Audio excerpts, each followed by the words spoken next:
వ్యవస్థాపకులు జాతీయ అధ్యక్షులు కరుణాకర్ సుగ్రే గారిని వేదికపైకి ఆహ్వానిస్తున్నారు.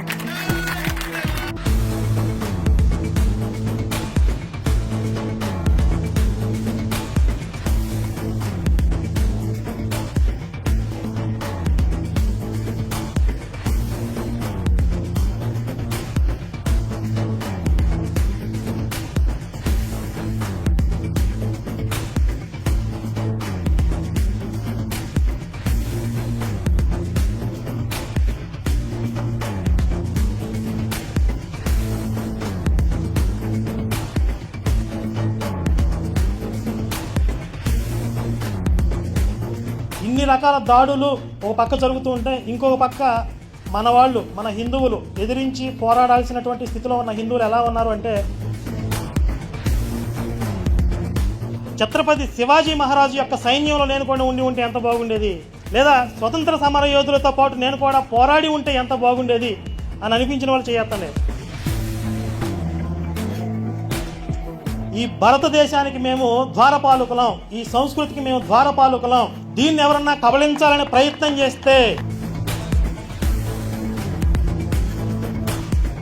యమలోకం పోయిన తర్వాత యముడి దగ్గరికి వెళ్ళి నువ్వు ఎక్కడి నుంచి వస్తున్నావు అంటే, నేను పలానా శివశక్తిలో పనిచేశాను, హిందుత్వం కోసం పనిచేశానంటే ఎలాంటి ఇంటరాగేషన్ ఇన్వెస్టిగేషన్ లేక డైరెక్ట్గా మిమ్మల్ని స్వర్గానికి తోలేస్తారు.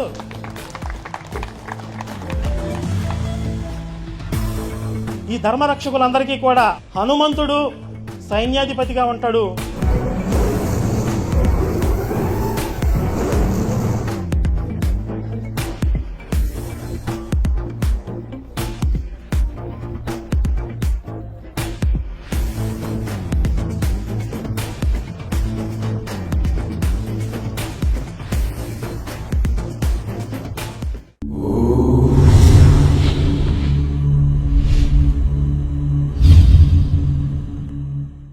జై శ్రీరామ్. ఈ సందర్భంగా ఒక చిన్న కథ ఏదో చిన్నప్పుడు విన్నాను.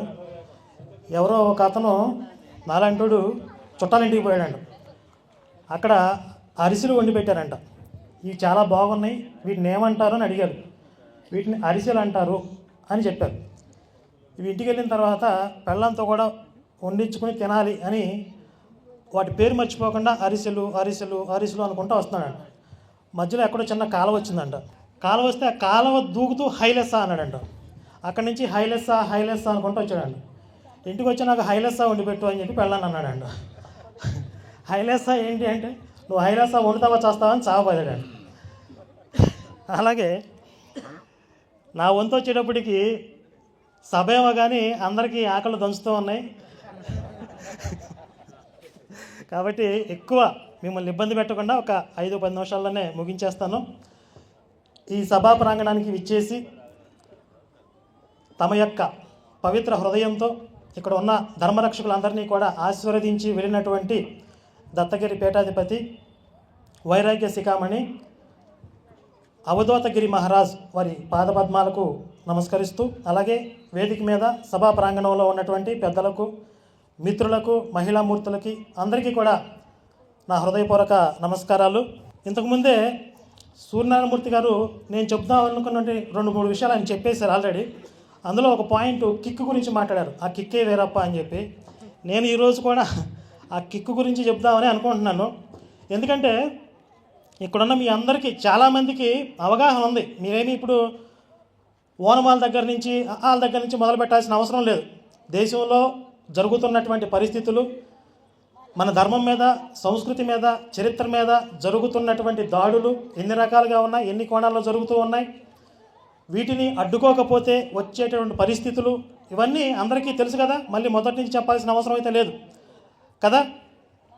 వీటిని ఇలాగే చూస్తూ ఊరుకుంటే వచ్చే ప్రమాదాలు కూడా మీకు తెలుసు. దేశం ముక్కలవుతుంది. ఆల్రెడీ ప్రపంచంలో మిగిలి ఉన్నటువంటి ఏకైక హిందూ దేశం, అఫీషియల్గా ప్రకటించలేదు కానీ అనధికారికంగా హిందూ దేశం. ఈ హిందూ దేశంలోనే కొన్ని రాష్ట్రాల నుంచి హిందువులు పారిపోయేటటువంటి పరిస్థితులు ఉన్నాయి. కాశ్మీర్ ఫైల్స్ సినిమాలు కూడా వచ్చాయి, కేరళ ఫైల్స్ కూడా వచ్చింది. రీసెంట్గా మొన్న మేము ఏలూరు వెళ్తే, ఆంధ్ర వెళ్తే, ఏలూరులో ఉన్నటువంటి ఒక కాలనీ నుంచి కూడా హిందువులు పారిపోతున్నారు.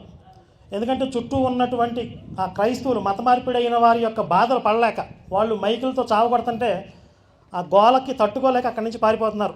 నేను వాళ్ళని ఒక ప్రశ్న అడిగాను, మీరు ఇక్కడి నుంచి ఎక్కడికో పారిపోతారు, మళ్ళీ అక్కడ కూడా గొట్టాలు పెడతారు, అక్కడి నుంచి ఎక్కడికి పారిపోతారు, నిలబడి పోరాడాలి కదా అని చెప్పి చెప్పడం జరిగింది. కాబట్టి ఇవన్నీ మీకు అవగాహన ఉన్నాయి. ఇన్ని రకాల దాడులు ఒక పక్క జరుగుతూ ఉంటే ఇంకొక పక్క మన వాళ్ళు, మన హిందువులు ఎదిరించి పోరాడాల్సినటువంటి స్థితిలో ఉన్న హిందువులు ఎలా ఉన్నారు అంటే, ఓ భర్త భార్యను పిలుస్తున్నాడంట, ఏమే మగ్గం గుంట్లో పావుంది, మగోళ్ళు ఉంటే పిలవే అన్నాడంట.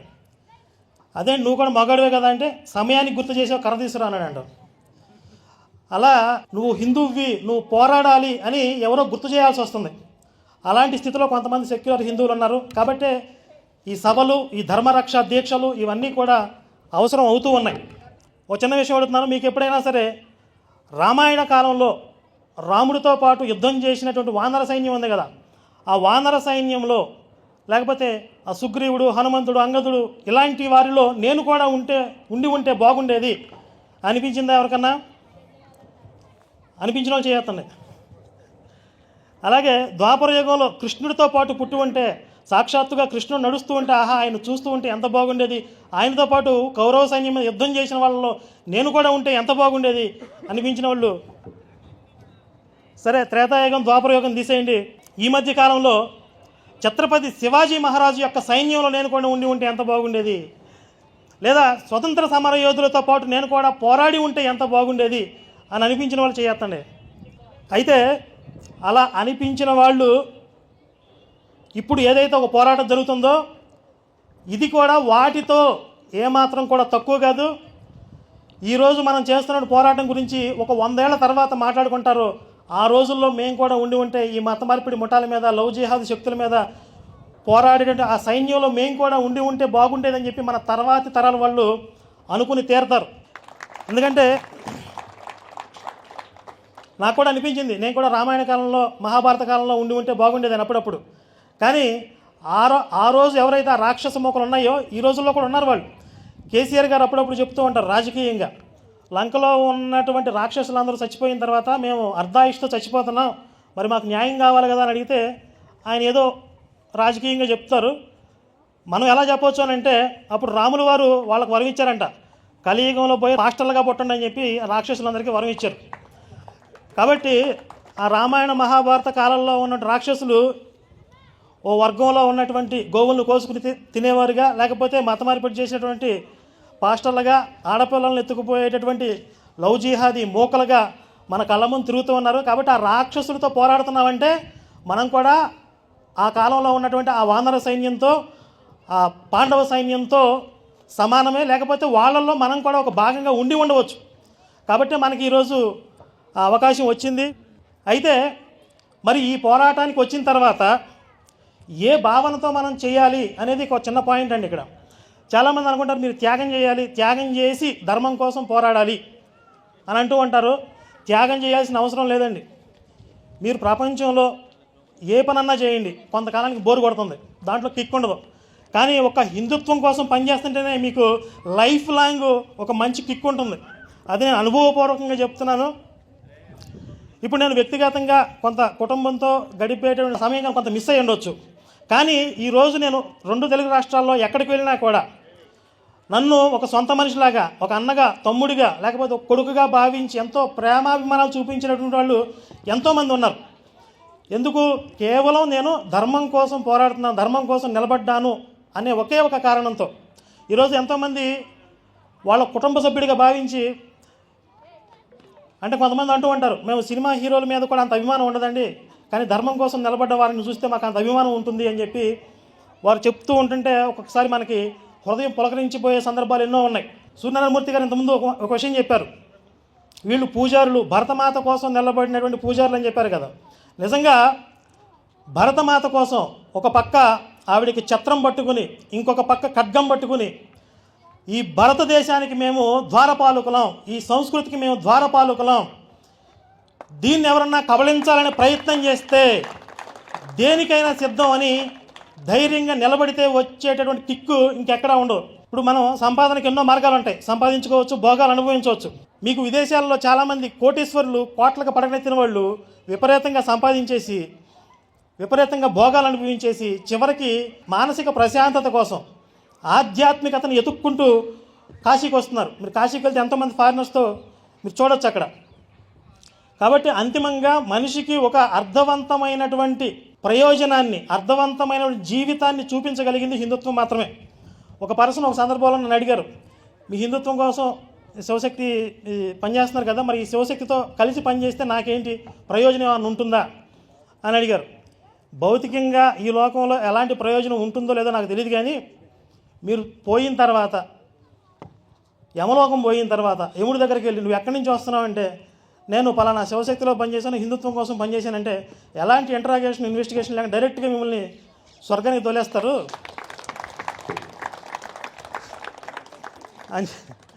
అని చెప్పానమాట. ఎందుకంటే ఇది మనకు శాస్త్ర ప్రమాణం ఉంది. ఒక కర్తవ్యానికి కట్టుబడి ఒక యుద్ధంలో ప్రాణత్యాగం చేసిన వాళ్ళకి స్వర్గం లభిస్తుంది అని మన శాస్త్ర ప్రమాణం ఉంది. వాడు అధర్మ పక్షంలో యుద్ధం చేసినా సరే, కౌరవుల పక్షాన్ని యుద్ధం చేసినా వాడికి స్వర్గమే లభిస్తుంది. ఎందుకంటే యుద్ధంలో ప్రాణత్యాగం చేశాడు. అంటే ఒక అధర్మ పక్షంలో ఉండి ప్రాణత్యాగం చేసి, అంటే దానికోసం పోరాడి ప్రాణత్యాగం చేసిన వాడికే స్వర్గప్రాప్తి ఉంటే, ధర్మం కోసం నిలబడి జీవితాంతం దానికి కట్టుబడిన వాడికి స్వర్గప్రాప్తి ఉంటుందని చెప్పడంలో ఏమన్నా అసంబద్ధంగా అనిపిస్తుందా? లేదు కదా. అయితే మరి ఈరోజు ధర్మరక్షా దీక్ష తీసుకున్నారు ఇక్కడ మిత్రులందరూ కూడా. మరి మనందరికీ కూడా శక్తి ఎక్కడి నుంచి వస్తుంది? ఒక చిన్న ప్రశ్న, ఒక చిన్న సందేహం ఉండొచ్చు. మనం సాధన ద్వారా, వ్యక్తిగత క్రమశిక్షణ ద్వారా కొంత శక్తిని ఆర్జించవచ్చు. కానీ ఈ దేశంలో ఉన్నటువంటి గొప్పతనం ఏంటంటే, దీన్ని వేదభూమి అంటారు, తపోభూమి అని కూడా అంటారు. మనకి పూర్వం ఎంతోమంది ఋషులు, మహర్షులు, తపస్సంపన్నులు కొన్ని వందల సంవత్సరాలు, వేల సంవత్సరాలు తపస్సు చేశారు ఈ భూమి మీద. వాళ్ళ తపస్సు ద్వారా ఆర్జించినటువంటి శక్తి ఎవరైతే ఈ ధార్మిక మార్గంలో ధర్మరక్షణకి కట్టుబడతారో మనందరికీ కూడా వారి యొక్క శక్తి అందుతుంది. అలా అందుతుంది కాబట్టే ఒక సాధారణ కార్యకర్తగా ఉన్నటువంటి నరేంద్ర మోదీ గారు కూడా ఈరోజు ప్రపంచ ప్రఖ్యాత నేతగా, నాయకుడిగా ఎదిగారు. ప్రధానమంత్రిగా ఈ దేశానికి ఎన్నో విలువైనటువంటి నిర్ణయాలు తీసుకునే స్థానంలో ఆయన కూర్చున్నారు. అంటే ఆ తపస్సంపన్నుల యొక్క శక్తి, అర్హత ఉన్న వాళ్ళకి అందుతుంది. అలాగే ఇంకొక నేను నమ్మేది ఏంటంటే, ఈ ధర్మరక్షకులందరికీ కూడా, మనందరికీ కూడా హనుమంతుడు సైన్యాధిపతిగా ఉంటాడు. ఎందుకంటే ఆయన చిరంజీవి, కలికాలంలో కూడా చిరంజీవిగా ఉన్నాడు. హనుమంతుడు దేనికి సహాయపడ్డాడు తన జీవితకాలం అంతా కూడా? రామాయణంలో రాముడు పరిరక్షిస్తున్నటువంటి ధర్మానికి సహాయంగా ఉండి ఆయన వెంట నడిచాడు. అంటే రాముడు ఏం చేశాడు? యజ్ఞయాగాది క్రతువుల్ని కాపాడాడు రాక్షసుల దగ్గర నుంచి. అడవుల్లో తపస్సు చేసుకునేటువంటి సాధువుల్ని కాపాడాడు రాక్షసుల నుండి. దుర్మార్గం చేస్తున్నటువంటి రాక్షస సంహారం చేశాడు. అంటే ధర్మ సంస్థాపన చేశాడు. మరి అదే ధర్మ సంస్థాపన ఇప్పుడు జరుగుతుంది. అదే రామకార్యం ఇప్పుడు చేస్తున్న వారికి హనుమంతుడు ఎందుకు సహాయంగా ఉండడు? సహాయంగా ఉండడమే కాదు, సేనాధిపతిగా ఉంటాడు. కాబట్టి హనుమంతుడి యొక్క సారథ్యంలో, కలియుగంలో కూడా చిరంజీవిగా ఉన్నటువంటి హనుమంతుడి యొక్క సారథ్యంలో, గురువుల యొక్క మార్గదర్శనంలో మనం అందరం కూడా ఈ జైత్రయాత్రగా ముందుకు కదిలి ఈ యుద్ధాన్ని గెలవగలము అనే నమ్మకంతో ఈరోజు ఇక్కడ విచ్చేసినటువంటి మీ అందరికీ కూడా మరొకసారి హృదయపూర్వకంగా ధన్యవాదాలు తెలియజేస్తున్నాను. జై శ్రీరామ్, భారత్ మాతా కీ జై.